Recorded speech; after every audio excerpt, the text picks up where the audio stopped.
comenzamos nuestro taller sobre clase para pensar. La idea es que dediquemos un rato de esta tarde a conversar un poco sobre lo que es clase para pensar y sobre los parámetros en que nosotros hemos fundamentado este trabajo de clase para pensar. Para comenzar les quiero contar que el proyecto Clase para Pensar es un proyecto de investigación que inicié hace muchos años a partir de mi tesis doctoral y que hemos podido ir refinando e integrando y convirtiendo en lo que hoy ustedes van a evidenciar a raíz de la investigación que hemos hecho en el grupo Cognición y Educación con un grupo de estudiantes y colegas que nos han colaborado. Estas personas son las personas que ven en la pantalla: Rufina González, Gina Camargo, Sandra López, Huberto Noriega, María Cecilia Orrego, Catalina Toro, Augusto Fina y Diana Echavarría. Seguramente se me quedan muchos nombres por fuera, pero en realidad el grupo se ha consolidado mucho con estas personas que les acabo de mencionar. ¿Qué conocemos sobre el tema de enseñar a pensar? ¿Qué conocen sobre el tema? ¿Quién ha escuchado este tema antes? ¿Qué sabe sobre el tema de enseñar a pensar o en general? No necesariamente sobre clase para pensar, pero ¿qué es eso de enseñar a pensar? Seguramente lo han hecho, lo han visto, lo han vivido, lo han escuchado, lo han leído. ¿Qué saben? Ayudar a la gente a hacer ejercicios mentales que permitan construir conocimientos seguramente. Ayudar a hacer ejercicios mentales. ¿Con el propósito de? Construir conocimiento. Ok, en un campo específico dado. ¿Qué más sabemos sobre eso de pensar y enseñar a pensar? ¿Qué más sabemos? Enseñar a las personas a hacerse conscientes de los procesos que realizan, distintos mentales que realizan cuando llegan a una determinada respuesta a un problema. Ok, hacerse consciente de los procesos mentales que se llevan a cabo en un momento dado. ¿Qué más? ¿Quién sabe algo más? ¿Quién quiere comentar? Guiar a nuestros estudiantes a organizar su pensamiento y así poder resolver cualquier situación que se les presente. Guiar a los estudiantes a organizar el pensamiento y a resolver problemas. ¿Sí? Bien. ¿Algo más que quieran comentar sobre lo que la idea de enseñar a pensar trae a sus mentes?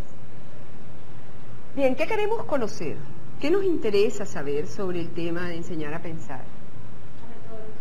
¿Cómo hacerlo? ¿Cómo hacerlo? Bien, una buena pregunta. ¿Qué otras preguntas tenemos? ¿Qué más quisiéramos saber? ¿Qué más quisiéramos aprender hoy? Ámbitos en que se puede aplicar. Ok. Ámbitos, poblaciones. Bien. ¿Alguien más tiene alguna inquietud? ¿Cómo llegar a eso? Hasta el tema. ¿Cómo llegaron a saber cómo se enseña? El equipo. Ok. ¿Cómo llegaron a esa conclusión o a esos a esas estrategias? Ok.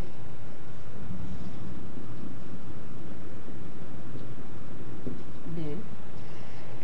Bueno, para comenzar, vamos a tratar de responder estas inquietudes que ustedes tienen. Y quisiera que trabajáramos siempre con estas preguntas en mente para que el trabajo que hagamos esta tarde sirva para responder a lo que ustedes quieren saber sobre el tema de enseñar a pensar. Bien, en primera instancia vamos a revisar las exigencias de la era industrial. Vamos a tratar de entender por qué enseñar a pensar y por qué estamos hoy aquí. Entonces, en los años 50, siglo pasado, hablábamos de una era industrial y las exigencias de esa época con relación al trabajo del hombre eran unas que quisiera que tratáramos de retomar y tratáramos de volver a mirar para entender por qué enseñar a pensar. ¿Quién recuerda algo de las exigencias de la era industrial. ¿Qué ocurría en los años 50, después de la Segunda Guerra Mundial? ¿Qué estaba ocurriendo en esas fábricas donde estaban trabajando de pronto los bisabuelos nuestros, los abuelos? ¿Cómo trabajaban? Era una producción masiva. ¿Qué más? Mecánicamente, producía artículos, aceros, las exigencias de pronto militares, digamos, eran mínimas porque eran producidas, que seguir unos patrones, unos hábitos continuos para hacer esas mercancías. Se trataba de una producción masiva. Voy a tratar de recordar lo que acaban de decir. Era un trabajo mecánico. ¿Qué más? Las exigencias mentales eran, pues, mínimas. Porque lo que se trataba era de memorizar, recordar. El trabajo era mecánico, la producción era masiva. ¿Qué significa? ¿Sí? Se trabajaba en ambientes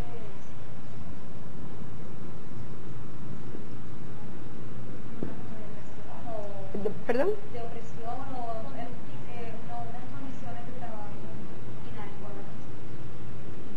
Sí, los ambientes eran, de pronto no eran inadecuados en el sentido de que de pronto no respondían a satisfacer las necesidades básicas laborales para que un individuo trabaje bien, ¿ok? Laboralmente.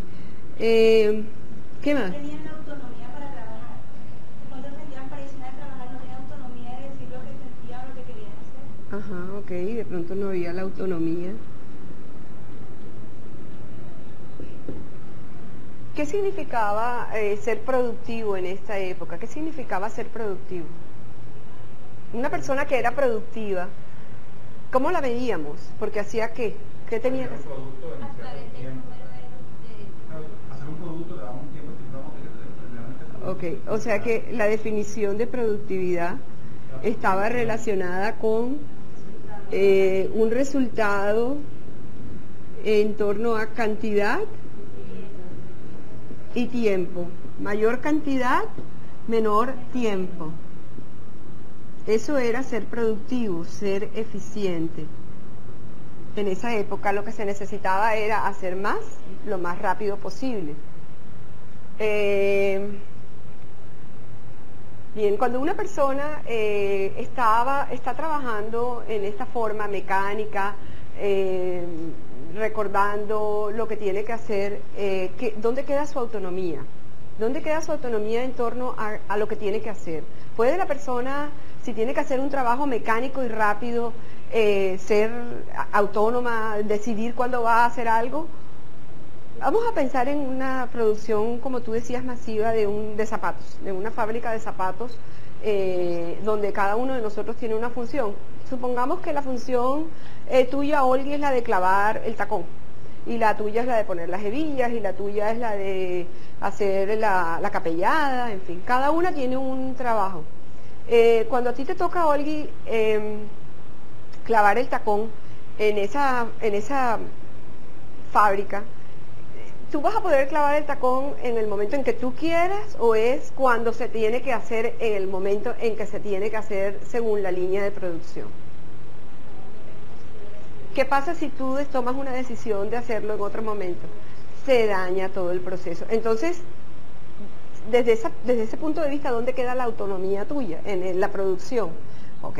Entonces, el ser humano en ese momento no tenía mucha autonomía para realmente tomar decisiones con relación a la producción. Ni siquiera, por ejemplo, para mejorar los procesos, que sería de pronto para lo que funcionaría la autonomía casi como es. Para hacer ajustes. No puede tomar decisiones, correcto. Entonces, la persona que es productiva, era productiva en este ambiente, era una persona que respondía a la situación que se tenía que dar en el momento en que se tenía que dar. Y tenía que hacer el trabajo de forma mecánica, memorística, y tenía que producir rápido y muchas cantidades de lo mismo, ¿cierto? Entonces, ¿dónde quedaba el ser humano aquí? ¿Dónde quedaba su participación si todo esto era memorístico y era mecánico? Resulta que las teorías de educación generalmente han ido de la mano, cuando uno analiza las sociedades y su crecimiento, las teorías educativas han ido siempre de la mano de lo que son las exigencias laborales. De hecho, la educación tiene que apoyar el crecimiento económico y social de los pueblos.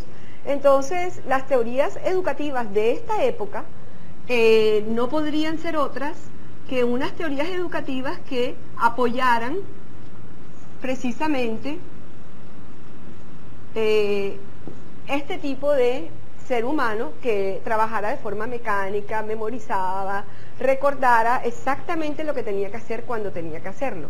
Por lo tanto, ¿cómo serían esas teorías educativas? Esas teorías educativas, entonces, ¿qué iban a requerir que se hiciera en los colegios? ¿Qué requerían que se hiciera en los colegios?